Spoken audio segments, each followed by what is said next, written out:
Hay fever just wouldn't let go. The allergy had wrecked him. Weeks, maybe months. At first, his face had swollen so badly, his landlord thought he'd been in a fight. His eyes nearly swollen shut. No medicine, no drops, no ointment worked. According to his doctor, the only cure was time and fresh air, of course. That's why he had come to Heligoland Island in the North Sea to breathe its clean air and continue his thinking on the atom. That mysterious thing Niels Bohr had once said wasn't really a thing at all. By now, the first cure, time, had started to work. The swelling and itching were fading. At the same time, the mental swelling was also subsiding. After wrestling with concepts and equations for so long, he was finally making real progress. With the remnants of his allergy still hanging on, he sat at his desk, pouring the swelling of his mind onto paper, a mess of Latin and Greek letters that had to mean something, otherwise they were useless squiggles. He had no idea how many hours he'd been sitting there calculating and scribbling, only that the result was beginning to wink at him from the page. The itch in his skin was vanishing, and so was the one in his brain. The next day, when it was all over, Werner Heisenberg wrote in his notebook, "A gift from heaven." It was about 3:30 in the morning when I laid out the results of my latest calculations. At first, I was utterly shocked, so excited I couldn't even think about sleeping. I ran outside, climbed to the highest cliff on the island, and waited there for the sunrise. That night was the night of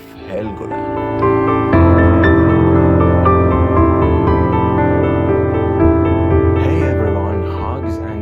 To your brilliant heads.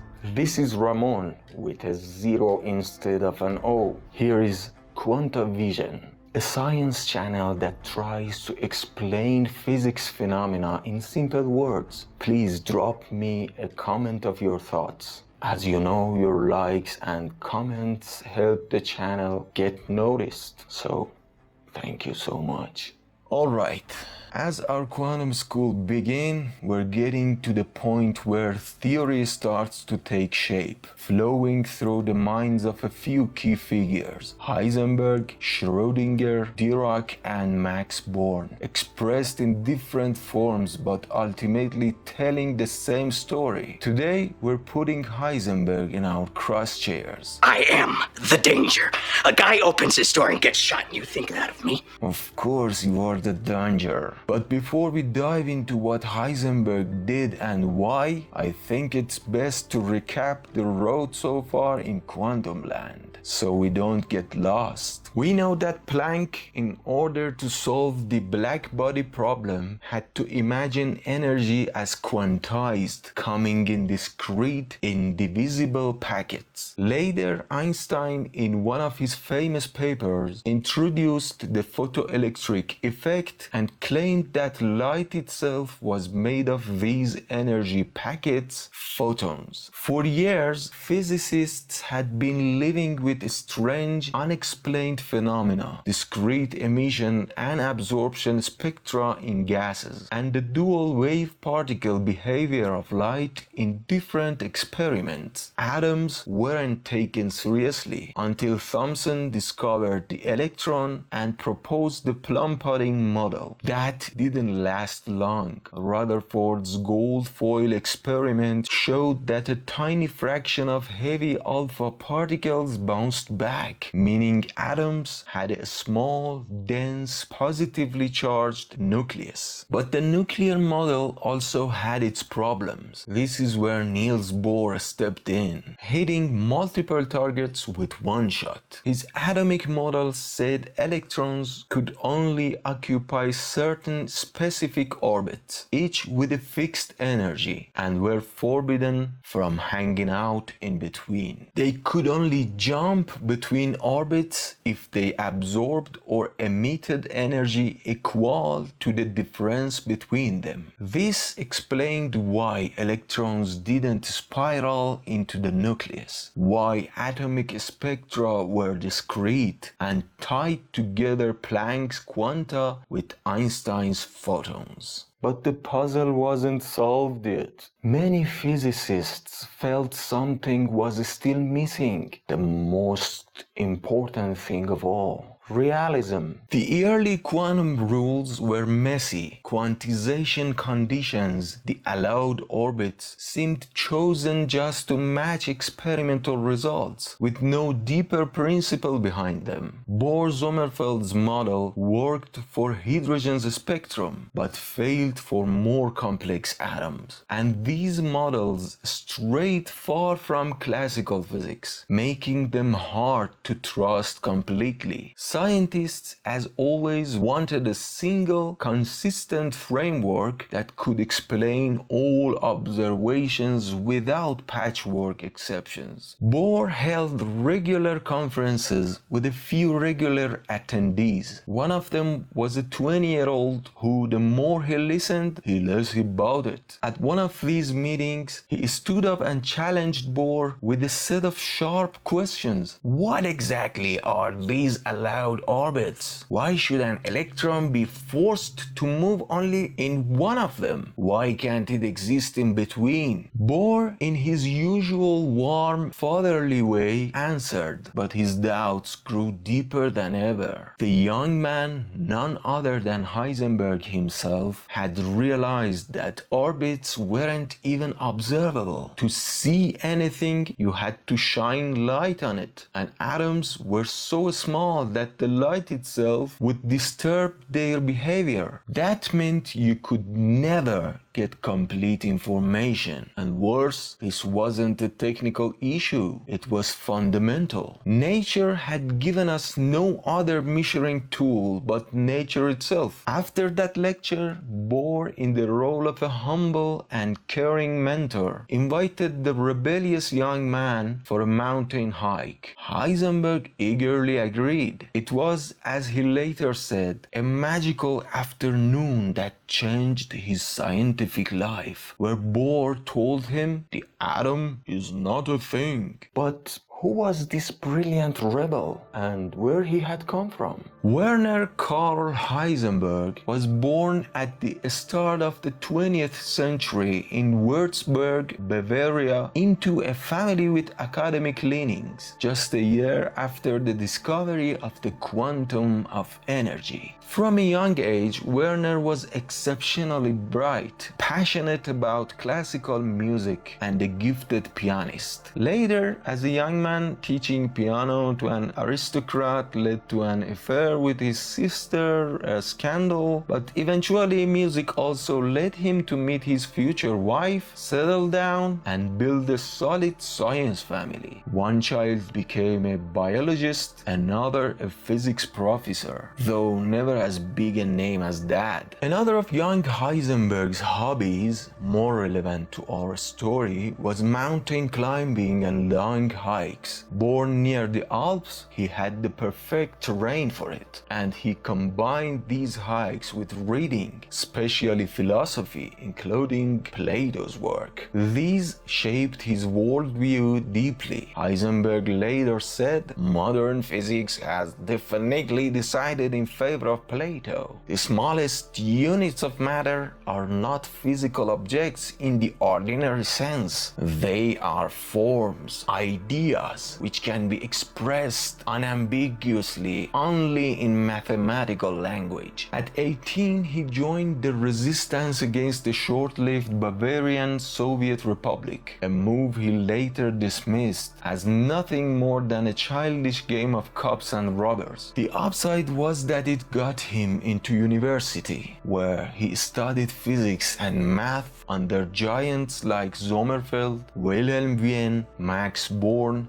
David Hilbert and others. His talent shone so brightly that he earned his doctorate in just 4 years. A year before graduating, his advisor Sommerfeld, knowing his interest in Bohr's work, took him to a science festival in Göttingen, where Bohr was giving a talk, the very place where the rebellion began. On that long hike together, the two quantum giants fell into a deep 3-hour conversation. Talk so important that Bohr, who had a knack for reading people, later raised Heisenberg's flag among his scientific friends. This young man gets it. He understands everything. And the solution to quantum's problems is in his hands. Werner, for his part, was equally impressed. He saw that Bohr was the only founder of quantum theory who worried so much about its problems and had such deep insight into real phenomena. In his notes, Heisenberg wrote, "Bohr is a strange kind of genius. Instead of relying purely on formal mathematical derivations, he understands relationships intuitively." But soon enough, his rebellious side surfaced. He voiced his objection to the imaginary orbits Bohr had formalized, arguing that since they couldn't be observed, talking about invisible electron paths in an atom which itself was invisible was pointless. Heisenberg's genius was so obvious that at the age of just 21 or 22, Max Born offered him a teaching position in Göttingen. Because of his age, they didn't give him an official chair, but he taught as a private lecturer there and quickly became a notable presence. The following year, with a scholarship from a scientific foundation, he traveled to Denmark, to the University of Copenhagen, back to Niels Bohr's side to continue his research. But the next time he returned to Germany, he was struck by a nasty allergic illness, hay fever. It got so bad it even impaired his vision. Aspirin, cocaine, nothing worked. Yes, that's the very same condition I mentioned at the start of this video. For Werner, a man of the mountains, Germany had two major annoyances: polluted air and atomic orbits. So he didn't stay in crowded Göttingen. He escaped into nature to the island of Heligoland in the North Sea. And it was there that a gift from heaven came to him. There he stumbled upon the idea of the matrix. If you are interested in simple and fun explanation of scientific topics, your likes, comments and subscriptions can help this channel grow. So like, comment and subscribe now. Of course I'm joking with the tone, but I dare you to not like and comment right now.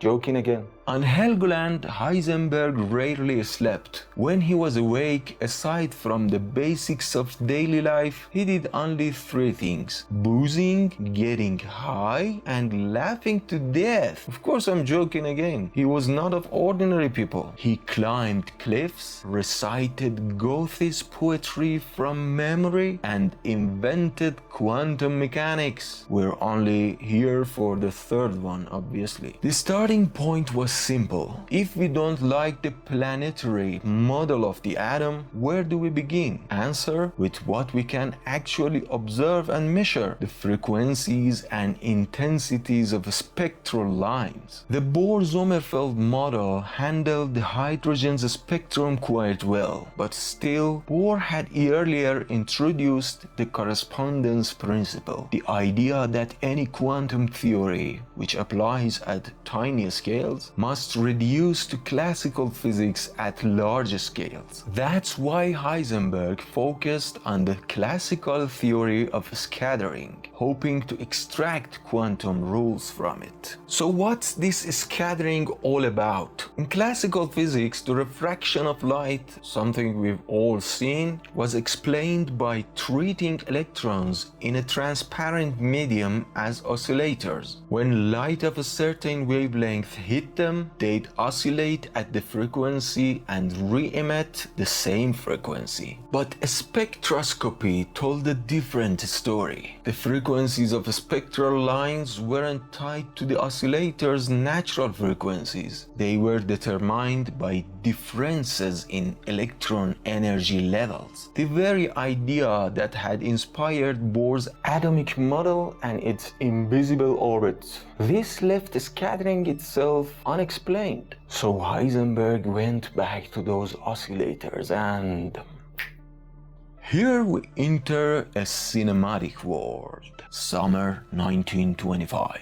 Heisenberg, exhausted and fleeing the pollen-filled air of Munich, headed into the storm to a remote outcrop, Heligoland, a rock in the middle of the North Sea, with towering cliffs and fishermen's houses. Internet, mobile phone, nightlife, nothing. Only wind, water, books, and that restless mind trying to bring order to the chaos of the atom. Enough is enough. There he walked for hours, thinking. Like a Buddhist monk, he muttered to himself, scribbling notes. His memory was so sharp he could recite Goethe's verses, but those electron orbits still slipped away from him. And then, out of that solitude, came a revolutionary idea, something unlike anything he'd learned in physics. Heisenberg decided to do what few dared, throw out the entire picture of classical electron orbits. I will only work with what I can measure, not what my mind likes to imagine. So what data did we have about atoms? Spectral lines, those unique colors gases emit when heated. Each element has its own spectrum, like a fingerprint. Instead of fantasizing about electrons circling a nucleus, Heisenberg decided to describe only these observations in pure mathematical form, and not with the usual classical equations, but with something new, the matrix. He didn't even realize it was a matrix at first. He simply wrote a giant table of numbers, values representing transitions between energy states, and used it to describe electron behavior. When he returned to Munich a few weeks later, he showed it to his mentor, Max Born, who said, "This followed the rules of matrix multiplication." And just like that, without even knowing it, matrix mechanics was born. Not that born, obviously. And the golden point is here. In classical physics, if A and B are two quantities, their multiplication doesn't depend on order. A multiply B equals B multiply A. But in matrix mechanics, this breaks down. And what does that mean? It means order matters in quantum world.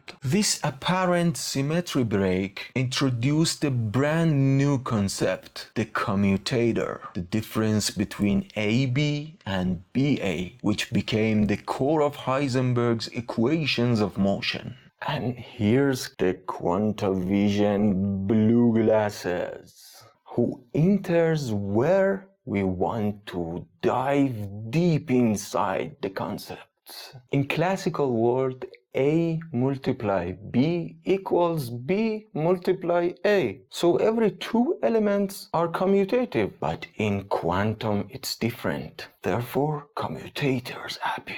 But what are the commutators? Heisenberg realized that you couldn't just assign a simple number to a property. Instead, each property was an operator, something that took part in the measurement itself. Switch the order in your formula and the result changes. The commutator of A and B is defined as A multiply B minus B multiply A. And here's the punchline. The time derivative of any quantity, like position or momentum, here represented as Q, depends on its commutator with the Hamiltonian, which is the system's total energy. It's a quantum world equivalent of Newton's second law, but here it's not forces that changes things, it's mathematical relationships between operators. It's as if the universe plays a complex symphony, but the notes don't follow classical rules. The rhythm is matrix driven.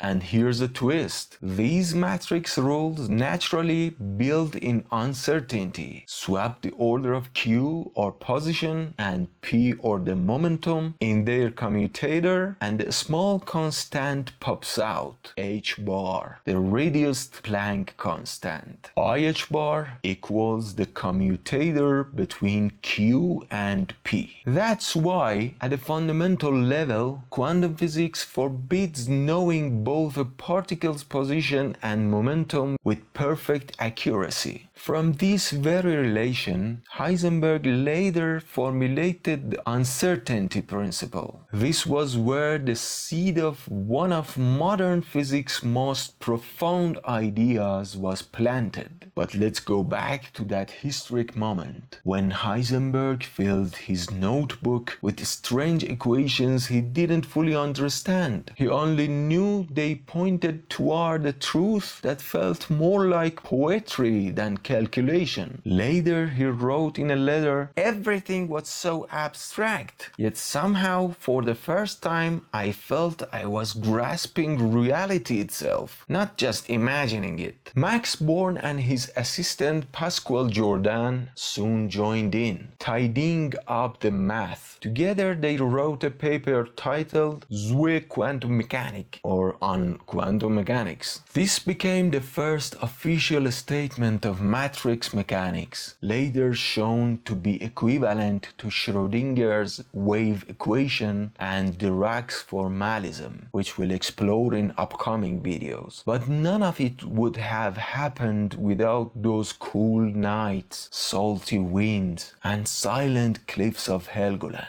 Here's a fun thought. Maybe Heisenberg wasn't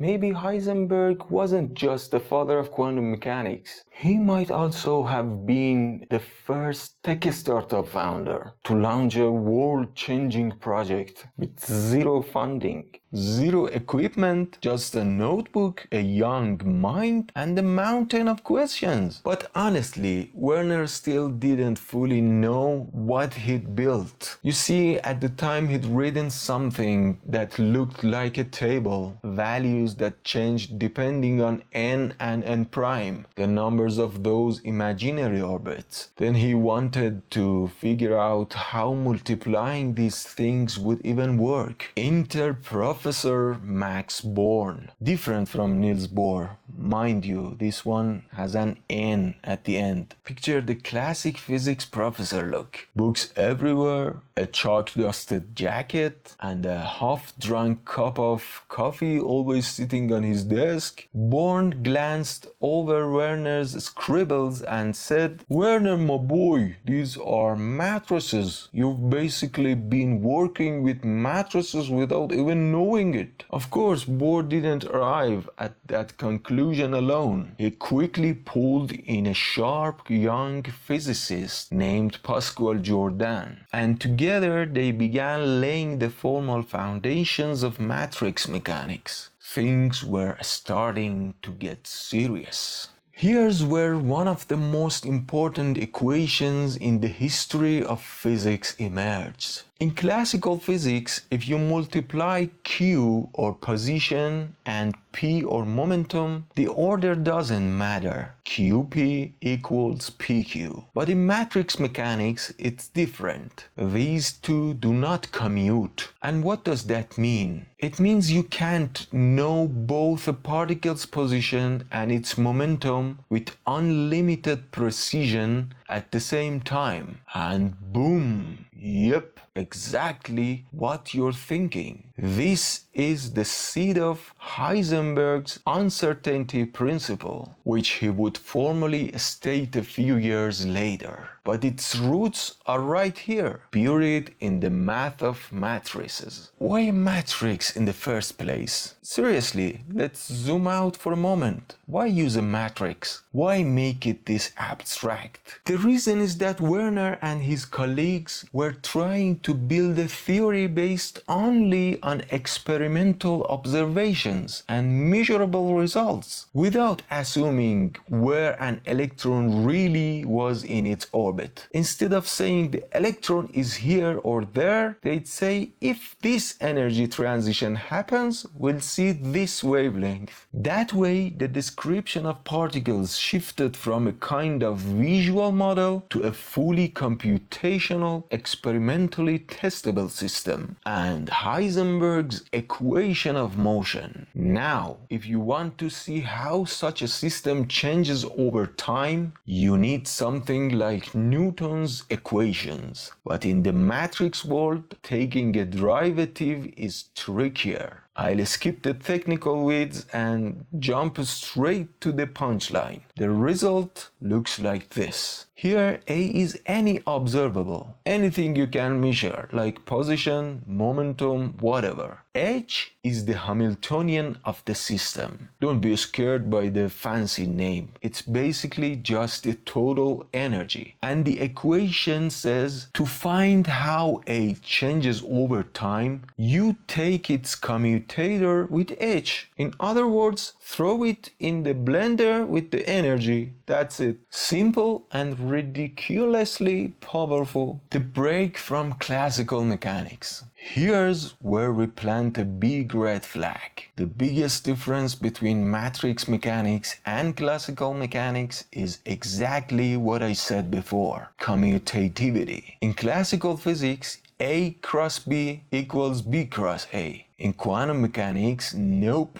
And this non-commutativity is one of the great signatures of the quantum world. Uncertainty is baked right into its core. If you know a bit of math, or even if you don't, but you're curious, you can show that when two quantities don't commute, you can't measure them both with perfect accuracy at the same time. The takeaway? Ta-da! If you know exactly where the electron is, you have no idea how fast it's moving, and vice versa. So where are we now? Werner ditched pictorial concepts and used spectral data to lay the cornerstone of a new mechanics. Jordan joined in, and together they built a theory that was complete, could be tested, and matched the existing data. This theory could soon predict the hydrogen spectrum and even the Zeeman effect, something that puzzled everyone back then. A fundamental disagreement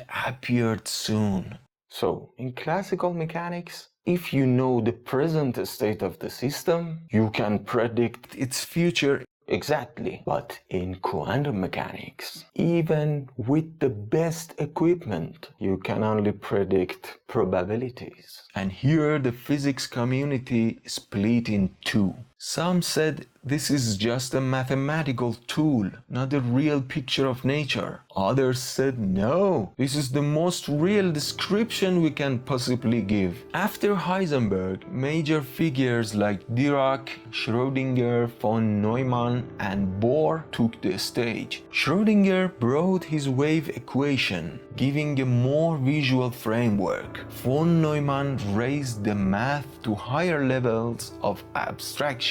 Dirac, with his own special bracket notation, pushed the theory to its mathematical limits. But all of them traced the path back to that sick young man on a lonely island, frustrated with itches and old physics. who sparked a magical idea, and then, after receiving that gift from heaven, climbed the tallest cliff of Heligoland and sat there waiting for the sunrise. Honestly, I'm jealous of that pure moment. Imagine your body and brain each disappears and you've just scratched the itch of the entire physics community. And finally, Heisenberg's matrix mechanics is like advanced jazz. At first you might not get it, but if you listen carefully, layer by layer, you hear how the subatomic world, following its own logic and rules, is actually performing a perfectly intricate symphony. So if the content was useful for you and you enjoyed it, please like and comment your thoughts so I can improve the channel and serve you better. Thank you so much.